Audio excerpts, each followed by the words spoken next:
Hey guys, what's up? Thanks for tuning in to Wisconsin Living once again. As always, I appreciate the support. It's an honor. Means a lot. Bringing you guys something a little bit new today. This is going to be a first for me. I'm going to bring you guys along on a little tour of a traditional Native American burial site. And I've just pulled in, and we're gonna take a look.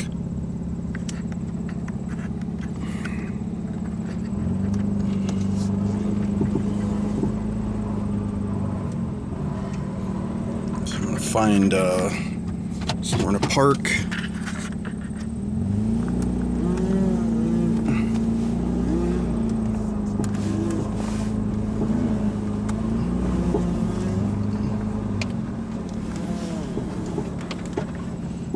Right here ought to do it.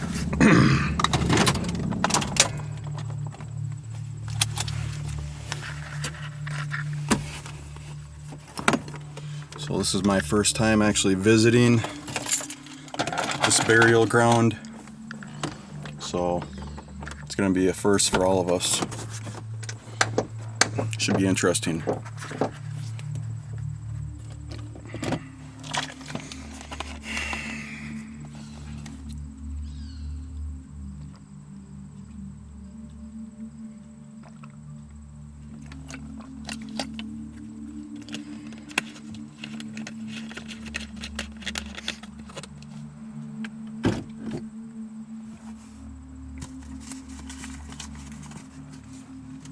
All right, let's go.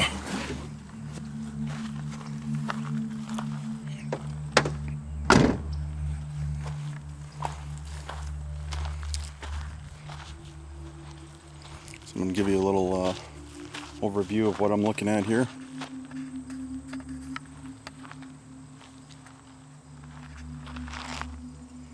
This is the entryway that I just pulled in on. Park my vehicle. Little space here, kind of off to the side.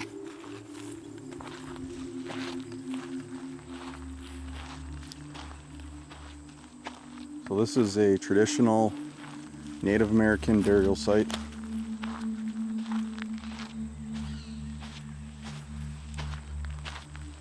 These are Ojibwe tribal members that are buried here.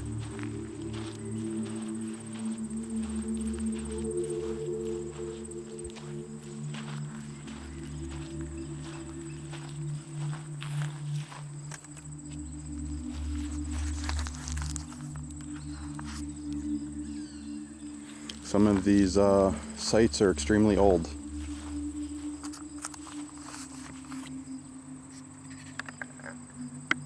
As you can probably tell by looking at the condition of them.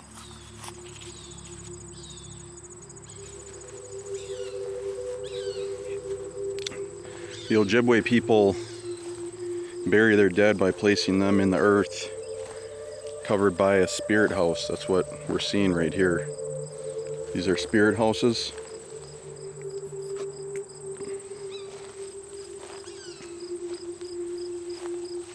Again, these are traditional burial grounds.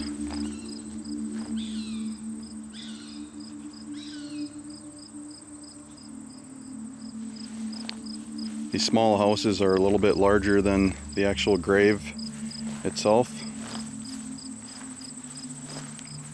They've got a gabled roof.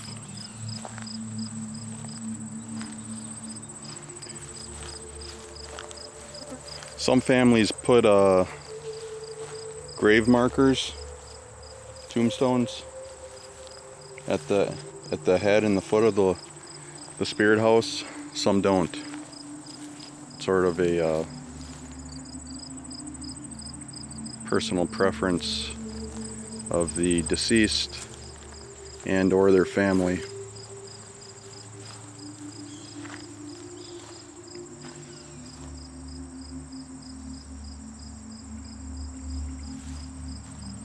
Sometimes family members even place a picture of the deceased on the headstone.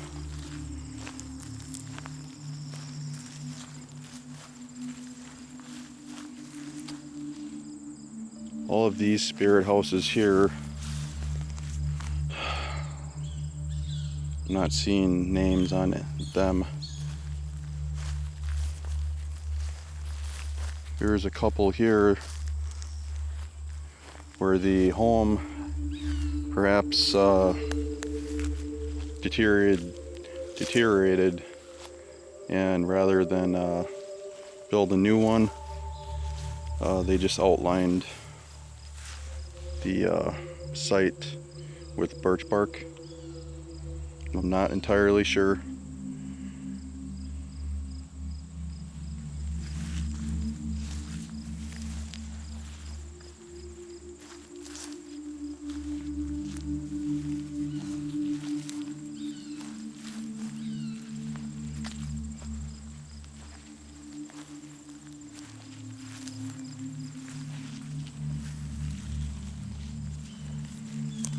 You can see these little doors that are cut into the side of the spirit house. That's where family members, friends bring offerings, which they believe the spirit is able to use in the afterlife.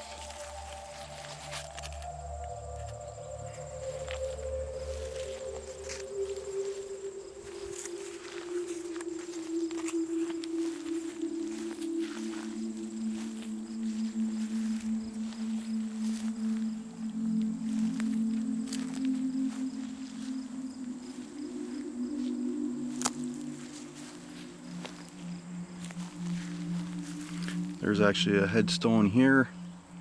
I'm not going to touch it or disturb it, but there's a headstone. This particular grave shows that this person was a veteran of World War II and was a PFC in the U.S. Army.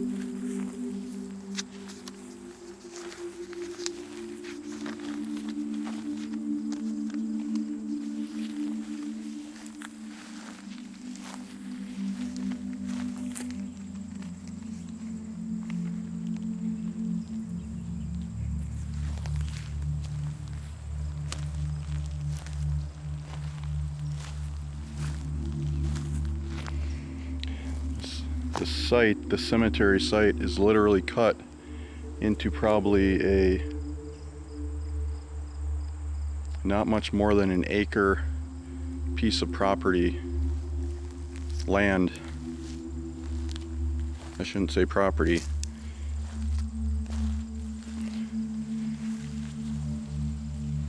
One acre site here cut into the middle of the forest.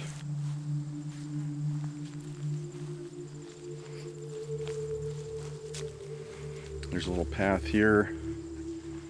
Not sure where that goes.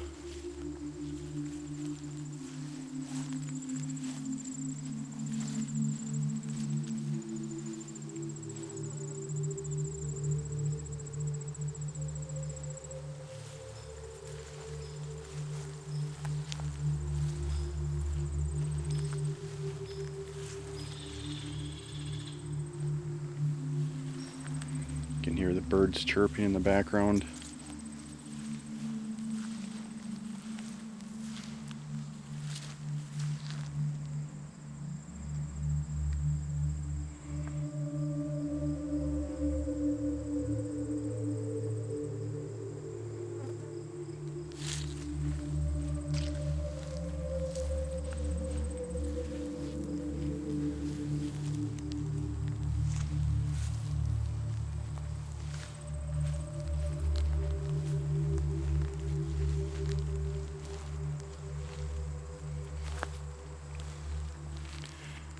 For the Ojibwe, the supernatural world held a multitude of spiritual beings and forces.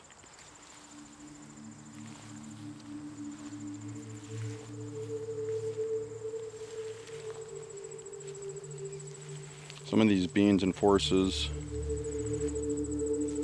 were the sun, moon, the four winds, thunder and lightning were benign, but others, ghosts, witches, and the Wendigo, a supernatural cannibalistic giant, were malevolent and feared. Presiding over all other spirits was the Great Spirit, although it's unclear if that was originally a Native American held belief or if that was an influence of Europeans.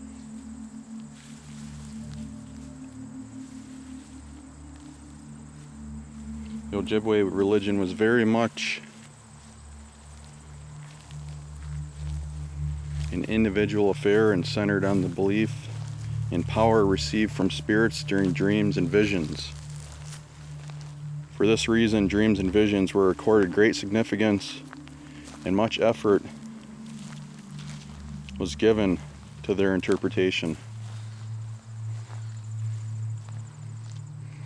The power obtained through them could be used to manipulate the natural and supernatural environments and employed for either good or evil purposes.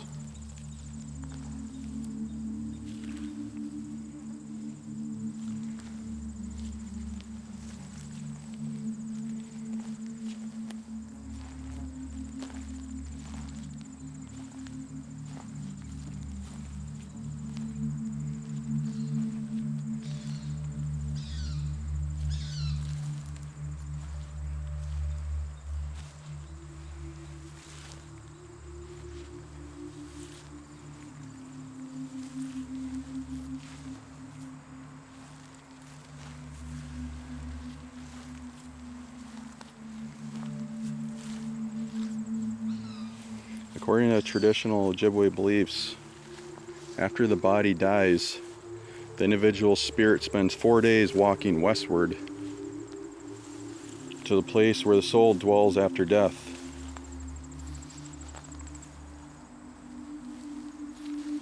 Sometimes the spirit doesn't know it, but if he gets lonely, he may take someone with him.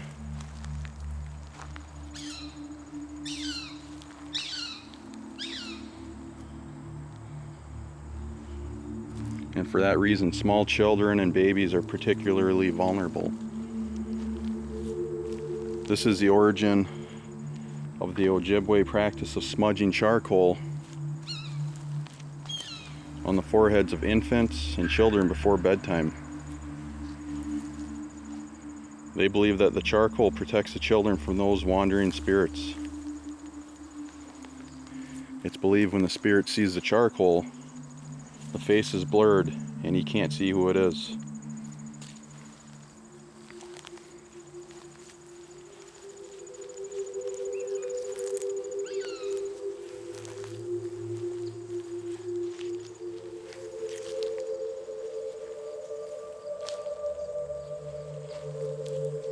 Many Ojibwe families light a fire in their homes when a person dies. Relatives of the dead tend to the fire, keeping it continuously lit until the 5th day after death. When they bury the body,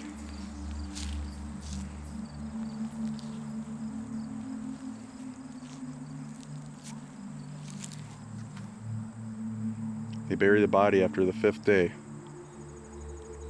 because it's believed then that the spirit has reached its final resting place after 4 days' journey in the afterlife.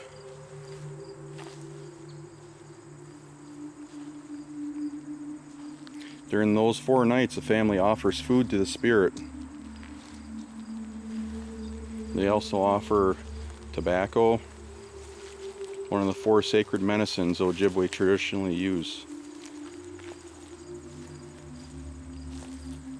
The other 4 medicines, the other 3 are sage, sweetgrass, and cedar.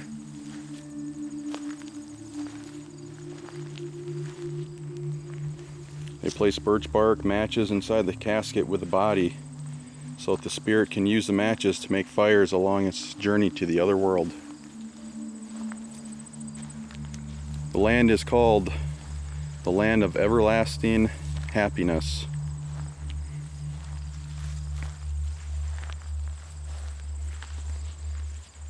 On the final night, the relatives hold a feast. During that meal, they offer food to the spirit of the person who died for the last time. At the end of the meal, they smoke a final offering of tobacco or place it in the fire.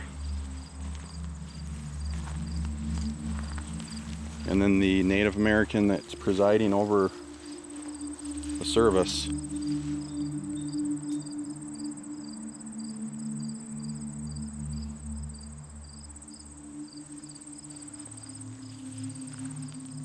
will speak directly to the spirit, laying out the details of the journey the spirit will undertake in its passage to the land of everlasting happiness.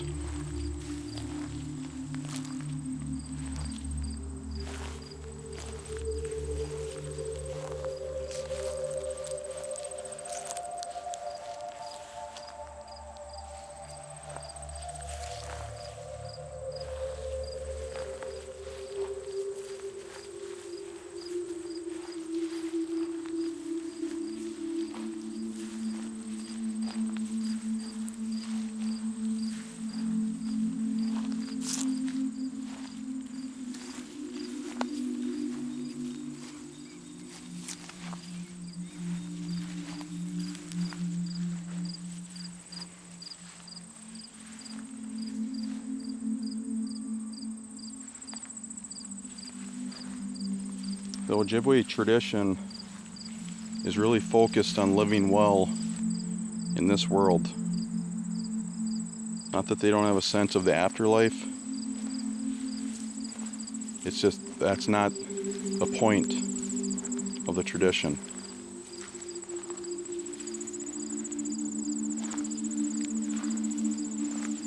There's often a traveling song sung at the burial, and it suggests that you're going someplace. It's not that the story's over, but it doesn't necessarily say where you're going.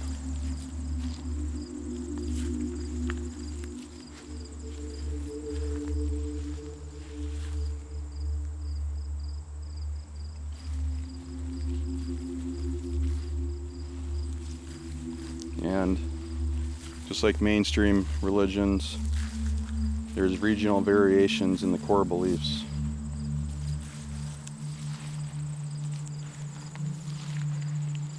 Even today, many Native American people struggle with wanting to combine their traditional ways at funerals with other religions and find a way to do it while being respectful.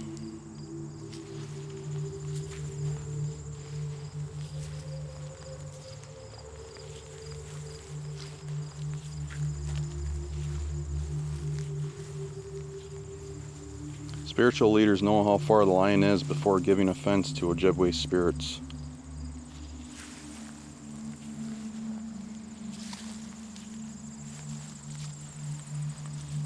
Many Native American people are Christians thanks to the work of missionaries who worked hard to make that happen.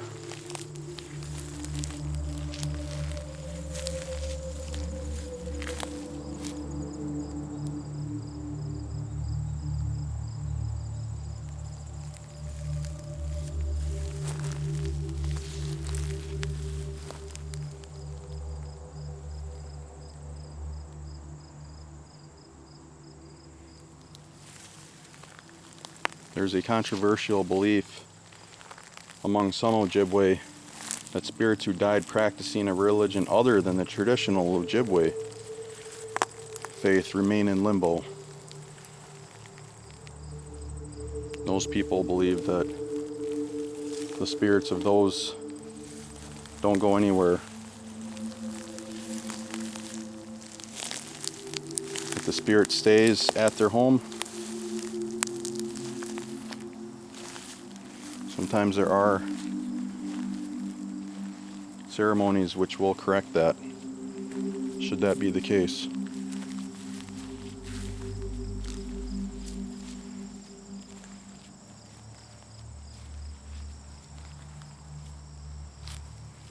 Today, the vast majority of Native Americans are Christian.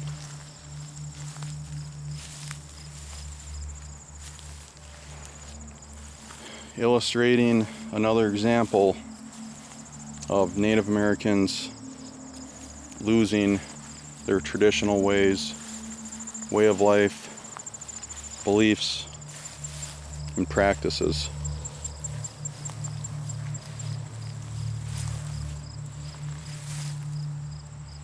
Here's an absolutely beautiful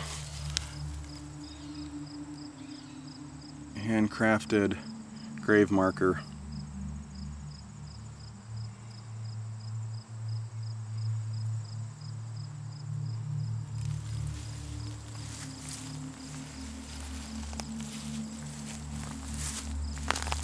On the final night of the feast, during the 4-day service,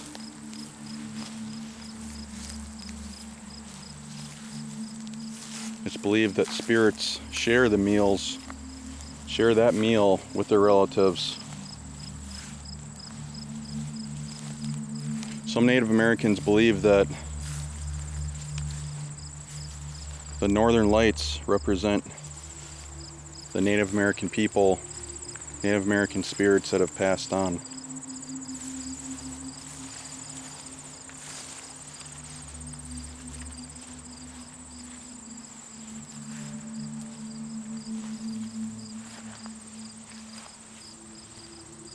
It's believed that spirits make stops on their journey and they eat. A little food left over in this world goes a long way in the spirit world.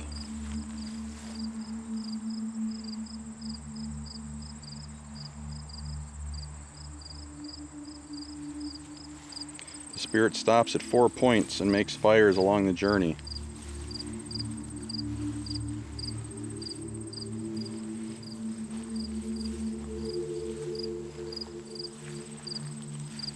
The spirit of the relative is making a fire, so the first night they can visualize the first part of the journey.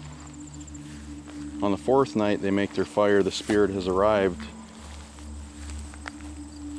or is close to arriving to that place in the west where Native American spirits are believed to go.